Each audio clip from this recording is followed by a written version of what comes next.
This section and the following section, to me, are pretty well combined together. And I thought about just doing them all in one set of videos, but I think I'll split it up into sections. But this section is on polynomial functions and their graphs. And what you learn are some patterns about polynomial functions. And so if you're able to follow my book very well in this first topic, it may not be worth your while to watch this video, but because I'm just going to do the same thing on the board and talk through it. But anyway, let's get started. I'm going to talk you through the different kinds of polynomials. And unfortunately, I don't have a big board where everything can be out there at one time. We'll just have to do it. I'll have to raise the board once in a while. But anyway, let's get started. So a polynomial function of degree 0 is the smallest possible polynomial function. And it has the form y equals to 0. Oh, sorry. Y equals to a number, a. A means a constant number, so it could be y equals to 2, y equals to negative 17.5, whatever you want to make up there. It's not a terribly interesting function. But the reason it's degree 0 is because you could think of it as a times x to the 0 power.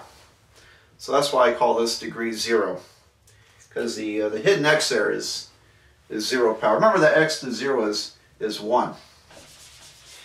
Well, all right. So what does it look like? And wherever a is, suppose a is up here, it's going to be a horizontal line. So this is a horizontal line. And later we're going to count how many times our functions cross the x-axis. Those are called roots. There are no roots because it does not cross the axis.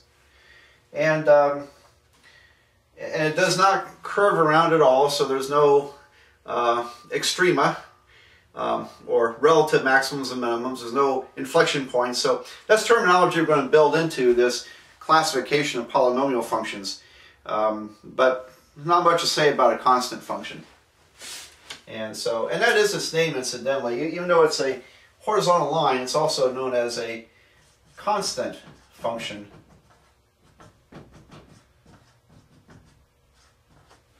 All right, so if we go up to degree 1, it gets slightly more interesting. A first degree polynomial is called a linear function. Linear comes from the word for line, and it would have the form y equals to ax plus b. Now, I realize in algebra we usually call it mx plus b, where m is the slope. Here I'm going to use the letters of the alphabet for my constants, beginning of the alphabet, a, b, c, d, e, f.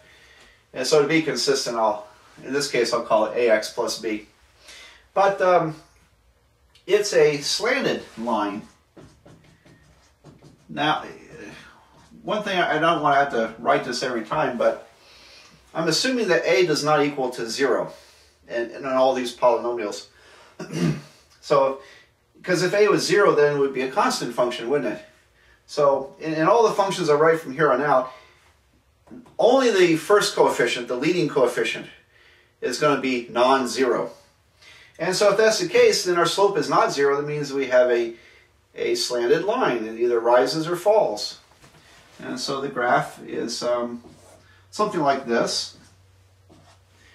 And it crosses the x-axis in one place. And so it has one root. One root. All right. So that's our slanted line, degree 1. Let's go on to degree 2, which is our quadratic functions. And of course, we've just finished studying those, so this should be pretty familiar to you. So for degree 2, it's called a quadratic function. Has the form y equals to ax squared plus bx plus c.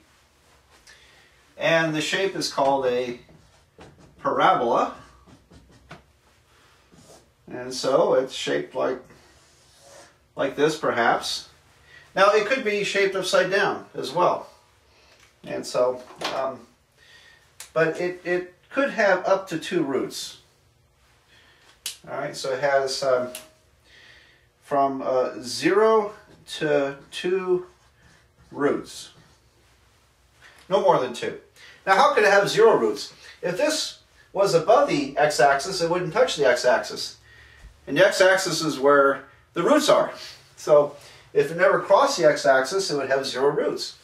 If it came down and just touched at one place and went back up again, in other words, if the vertex was on the axis, then you would have 1 root.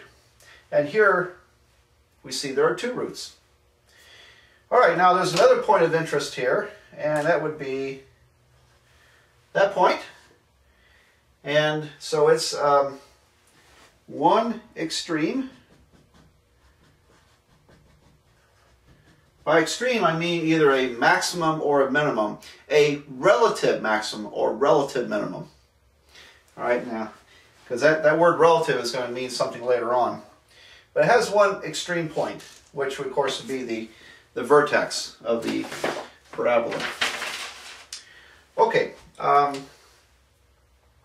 which means that when it has one extreme, that means it has one turn.